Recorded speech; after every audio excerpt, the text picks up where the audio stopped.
Video ini disponsori oleh Acme Electronics.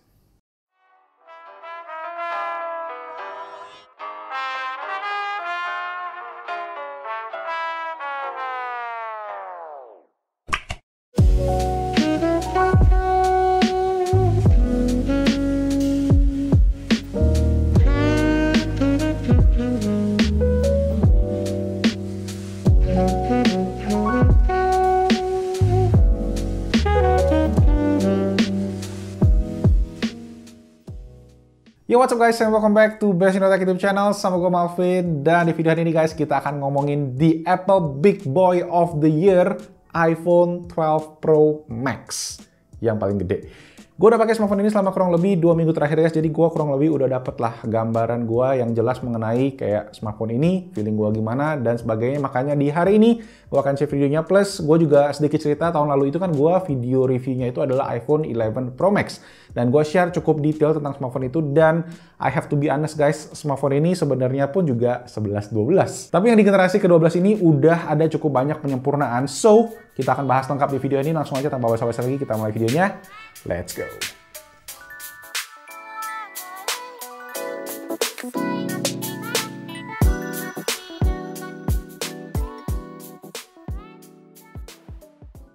Oke, ini dia guys specs lengkap untuk iPhone 12 terbesar, yaitu 12 Pro Max, yang kalian bisa baca dengan lengkap di layar guys, biar lebih jelasnya. Oke, akan ada 3 poin review yang gua pengen share, yaitu yang satu, gimana rasanya HP ini di tangan. Kedua adalah kameranya. Ketiga adalah battery life. Jadi, langsung aja masuk ke yang pertama, gimana sih rasanya megang HP terbesar Apple di tahun ini dibandingkan lagi sama gua tahun lalu iPhone 11 Pro Max. Jadi ya kalau gue cerita sedikit, pas awal-awal gue tuh rada-rada bingung guys pas mau PO iPhone 12 seriesnya, karena gue kan kasus gue tahun lalu adalah waktu gue pakai iPhone 11 Pro Max itu terlalu berat. Terus entah kenapa feeling gue tuh selalu mengatakan kayak, udah coba aja ke yang paling gede. Padahal kan pas tahun lalu gue sempat pakai yang iPhone 11 Pro Max, gue sempat review, tapi menurut gue secara bobot itu nggak enak banget, nggak nyaman dipakai di tangan, jadi akhirnya gue jual, karena gue waktu itu posisinya waktu gue pakai iPhone itu gue jadi lebih sering pakai HP kedua gue. Akhirnya gue jual dan gue ganti ke iPhone 11 Pro yang versi kecilnya, dan menurut gue ini juga enak banget di tangan, tapi ada tapinya lagi. Nah, setelah gue pakai yang lebih kecil guys, memang lebih enak, cuma sayangnya baterai jadi korban guys. Baterainya nggak cukup buat gue, layarnya juga rada kecil, dan overall itu kurang memenuhi kayak kebutuhan gue. Dan pas habis itu beberapa review dari YouTuber sama media itu pada keluar tentang iPhone 12, dan mereka nulis tuh guys, kalau kemampuan baterai dari iPhone 12 dan juga 12 Pro itu malah menurun dibandingkan sama si iPhone 11 Pro tadi. Ya udah deh, keputusan gue akhirnya semakin bulat. So singkat cerita, akhirnya iPhone 12 Pro Max nyampe di tangan setelah PO impor dari Singapura. Nanti gue cerita lebih lengkap, itu gue cerita juga di video unboxingnya, jadi kalau kalian pengen tahu nonton video unboxingnya. Nah, balik lagi ke pertanyaan awal, gimana rasanya megang iPhone 12 Pro Max ini guys? Setelah 2 minggu gue rasain, mungkin kata yang tepat untuk menggambarkan perasaan gue adalah balance, seimbang. Mungkin Apple nggak cuma ganti desain luarnya aja nih guys yang jadi lebih industrial, tapi bagian dalam juga kayaknya dirombak untuk mendapatkan distribusi berat yang lebih seimbang. Plus mungkin karena dia menggunakan flat edges ini bagian samping, jadi feeling handlingnya tuh jadi jauh lebih enak dibandingkan sama yang generasi sebelumnya, yang 11 Pro Max. Walaupun secara bobot sebenarnya 12 Pro Max ini pas gua timbang, itu lebih berat 5 gram dibandingkan sama 11 Pro Max. Cuma tetap aja untuk HP ukuran gede dengan layar 6,7 inci ini ya dioperasikan maksimalnya tetap harus pakai 2 tangan, nggak bisa 1 tangan doang. Tapi intinya buat gue sih untuk HP segede ini yang penting banget punya distribusi berat yang baik biar nyaman dipakainya. Dan kali ini menurut gue Apple udah berhasil mendapatkan bobot yang seimbang di 12 Pro Max ini. Gila, berapa lama ya ngomongin bobot doang? Bisa 3 menit kali ya. Ya cuma gitu guys, emang bobot itu sangat penting banget buat gue karena ya kita megang HP ini setiap hari. Oke, gimana dengan desain luarnya? Jujur, gue suka pakai banget guys. Ini ngingetin gue banget sama iPhone pertama gue, yaitu iPhone 4S. Yang kayak, tapi bukan, ini yang 5S deh.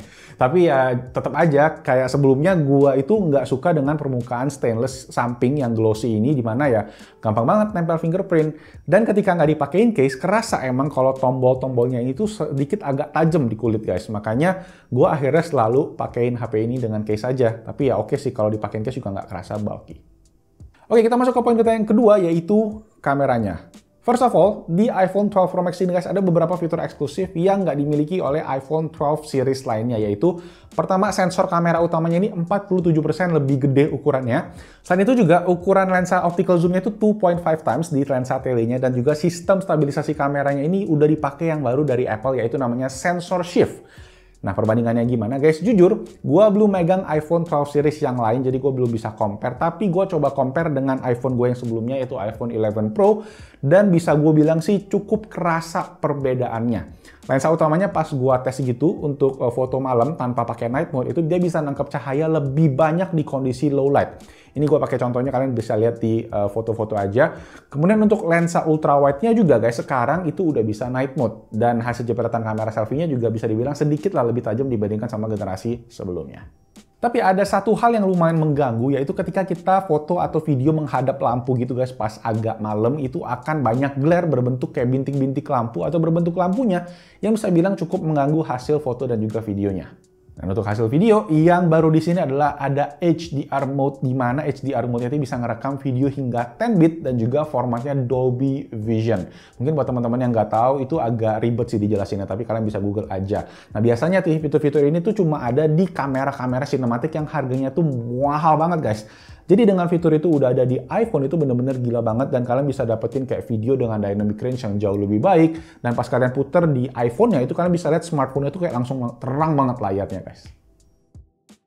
Oke, sekarang kita tes kamera depan, video di low light performance, dan kalau kalian bisa lihat semua di layar, kalau gue lihat di viewfinder atau di layar gue sekarang, gue cuma bisa lihat muka gue di 12 Pro Max, tapi sekarang udah mulai bisa ngeliat di 11 Pro. Dan kalian bisa lihat detailnya juga lebih kelihatan di 12 Pro Max. Jadi emang ada sedikit incremental updates yang bikin kualitasnya sedikit lebih. Tapi ya kayak sekarang kalian bisa lihat nih, bener-bener pitch black di iPhone 11, sedangkan di 12 Pro Max ini masih bisa ngelihat sedikit muka gua. Oke, sekarang di kamera belakang, kalau di sektor video kalian bisa lihat perubahannya lebih jauh lagi. iPhone 12 Pro Max yang di kanan ini sekarang jauh lebih terang dibandingin sama yang ada di iPhone 11 Pro. Ini sama-sama di 4K 30 fps. Coba kita pindah ke sisi yang agak gelap. Tuh, kalian bisa lihat juga lebih terang di 12 Pro Max. Oke, kemudian untuk lensa ultra wide-nya sekarang juga ada sedikit upgrade kelihatannya ya. Dari 11 Pro ke 12 Pro Max, kalian bisa lihat lebih terang sedikit. Lagi-lagi cuma sedikit update sih. Nah, kurang lebih kayak gini guys. Jadi kalau kalian bisa lihat tuh di sisi pintunya, kusennya kelihatan, sedangkan di 11 Pro ini kurang kelihatan. Oke, poin ketiga yang gue pengen share berikutnya adalah di battery life-nya. Dan sudah kita expect lah ya, karena baterainya gede, daya tahan smartphone ini juga kuat banget. Sama kayak generasi sebelumnya lah, harus gue bilang. Lebih dari cukup buat seharian. Gue push maksimal heavy use, itu gue bisa dapat 7 jam screen on time buat gue pemakaian gue sehari-hari, dan masih sisa tuh sekitar 25%. Biasanya iPhone 11 Pro yang kecil yang gue pakai sebelumnya guys, ini rata-rata maksimal cuma bisa di 6 jam aja, dan abis itu gue mesti charge biar bisa bertahan sampai malam. Intinya sih dari segi battery life masih kurang lebih sama memang dengan iPhone 11 Pro Max yang pernah gue pakai, walaupun baterainya memang sekarang di iPhone 12 Pro Max ini sedikit lebih kecil. Terus satu hal lagi yang pasti kalian semua tahu adalah iPhone 12 series sekarang semua udah nggak dapet charger. Nggak iPhone 12 series doang sih katanya, nanti kedepannya semua iPhone yang masih dijual sekarang oleh Apple itu bakalan nggak dapet charger, dan kotaknya juga bakal jadi lebih kecil kayak di belakang ini. Makanya gue mau rekomenin ke kalian pakai produk-produknya Ecmic guys. Nah, buat kalian yang pengen cari charger yang cocok dengan iPhone 12 series, kalian bisa cek Ecmic CPD18 yang punya output sampai 18 watt. Itu bisa fast charging iPhone 12 series dari 0 sampai 50% dalam 30 menit aja. Nah, kecepatan chargingnya tuh juga sama dengan charger Apple yang 20 watt, tapi harganya ini jauh lebih affordable. Ecmic juga punya lini-lini produk yang berkualitas banget dan juga bisa fast charging iPhone 12 kalian, mulai dari kabel Lightning to Type-C dan juga power bank seperti Ecmic Digimax yang berukuran sangat kecil dan juga support power delivery up to 18 watt. Langsung aja cek info lengkapnya melalui link di kolom deskripsi di bawah.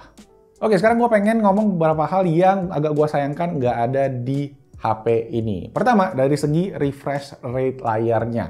Oke lah, mungkin buat mayoritas orang katanya refresh rate itu nggak berpengaruh banget, terutama di iPhone yang refresh rate-nya bisa dibilang 60 Hz tersmooth di semua HP. Tetapi buat gua yang udah gua cobain di HP-HP lain, misalnya kayak di OnePlus 7 Pro yang gua pakai, itu HP tahun 2019, sekarang untuk gamingnya itu bisa sampai 90 Hz, dan buat gamers-gamers di luar sana juga pasti paham kalau refresh rate itu lebih penting dibandingkan resolusi atau yang lainnya untuk experience gaming yang lebih seru. Cuma memang katanya layar Liquid Retina OLED XDR yang ada di iPhone 12 series ini capable sebenarnya buat 90 Hz, buat 120 Hz ProMotion, tapi masih di lock sama Apple karena permasalahan baterainya. Tapi ya baterai yang gede di iPhone 12 Pro Max ini menurut gue sih bakalan cukup-cukup aja buat ngejalanin refresh rate ProMotion 120 Hz seperti yang ada di iPad Pro. Kemudian, part kedua yaitu MagSafe. Nah, gua sebenarnya agak pesimistis sama produk yang satu ini karena dilihat-lihat dari review-review yang ada di saat brand lain itu bisa nge-charge wireless cukup 30 menit aja bisa full. Nge-charge wireless dengan MagSafe masih jauh lebih pelan dibandingkan sama charger cable. Kemudian untuk aksesorisnya juga seperti MagSafe Wallet itu juga gampang banget jatuh kalau kalian lihat juga di reviewnya MKBHD. Nah, di satu sisi sih menurut gua MagSafe ini cuma masih gimmick aja guys. Walaupun di sisi lain mungkin kalau setelah kita dikembangkan nanti ada inovasi lagi dari brand-brand lain, dari third party brand kayak tadi kalau misalnya lihat Belkin itu dia ada jual MagSafe car holder buat mobil gitu. Jadi kalian tinggal tempel aja iPhone 12 kalian langsung nempel, nggak perlu ada jepitan segala macam. Cuma ya gitu guys, semua mahal karena kena pajaknya Apple. Dan sebenarnya masih banyak lagi sih yang gua keluhin dan kurang lebih masih sama dengan video review iPhone 11 Pro Max gua dari segi fitur-fiturnya. Misalnya kayak nggak ada always on display, walaupun setelah Samsung itu udah 5 tahun guys punya fitur ini, di Apple masih nggak ada. Katanya kan Apple terakhir-terakhir nih bakalan lebih bagus, tapi ya sampai sekarang nggak ada bau-baunya sama sekali. Kemudian juga multitasking app support juga nggak bisa di layar yang gede ini, sama Apple Pencil atau stylus support juga masih nihil. Jadi ya bikin gua ngerasa kayak layar gede kayak gini jadi mubazir banget. Jadi ya gue sendiri sebenarnya jujur memang jadinya udah keburu kayak maklum gitu guys dengan nggak hadirnya fitur-fitur tadi, dan membuat tujuan gue sebenarnya ganti iPhone itu cuma memang buat mencari balance yang gue nggak temuin di generasi sebelumnya. Dan gue bisa bilang sih kali ini gue puas lah dengan iPhone 12 Pro Max dengan layarnya gede, baterainya gede, kameranya juga oke, dan yang paling penting adalah bobotnya yang balance di tangan. So, kalau kalian ngerasain hal yang sama dengan gua di generasi iPhone 11 Pro Max yang kalian ngerasa berat, mungkin iPhone 12 Pro Max akan jadi device yang pas banget buat kalian yang power user. Tapi buat kalian juga yang pakai device-device misalnya dari iPhone 6, 6S, 7, iPhone 8, yaitu yang pengen upgrade pun gua rasa iPhone 12 Pro Max akan jadi device yang oke banget buat iPhone 12 series dibandingkan yang lainnya. Dan untuk jangka panjang juga gua rasa dari segi baterai, dari segi desain ini juga bakal lebih timeless. Nah, in terms of worth it atau enggaknya sih gue balikin lagi aja ke kalian masing-masing, karena iPhone 12 Pro Max ini di pasaran saat ini gue cek dijual masih harganya tinggi banget guys, 26-30 jutaan, dan gue sendiri sih ini belinya sekitar 26 juta. Untuk variannya 256 GB Pacific Blue yang gue impor sendiri dari Singapura, bayar pajak jadi emailnya aman. Dan juga shout out buat YouTuber Cupu yang udah bantuin dari pick up sampai kirim pakai UPS, jadi thank you so much bro, subscribe ke YouTuber Cupu. Oke guys, segitu aja review gue buat iPhone 12 Pro Max. Semoga videonya membantu, dan let me know guys gimana pendapat kalian tentang si Big Boy Apple of the Year ini guys. Apakah kalian setuju sama gue atau kalian nggak setuju? Langsung aja ditulis di kolom komentar di bawah, dan jangan lupa bolehlah tinggalin jempol ke atas biar videonya juga semakin ramai ditonton. Jangan lupa juga subscribe ke Best in Tech YouTube channel biar angkanya nambah terus guys di belakang. Gue bakal taruh terus ini biar kalian bisa lihat juga. Dan jangan lupa juga tetap stay safe, stay healthy, jaga kesehatan, rajin cuci tangan, dan nama gue Malvin. I'll see you guys on my next video. Ciao. Big boy.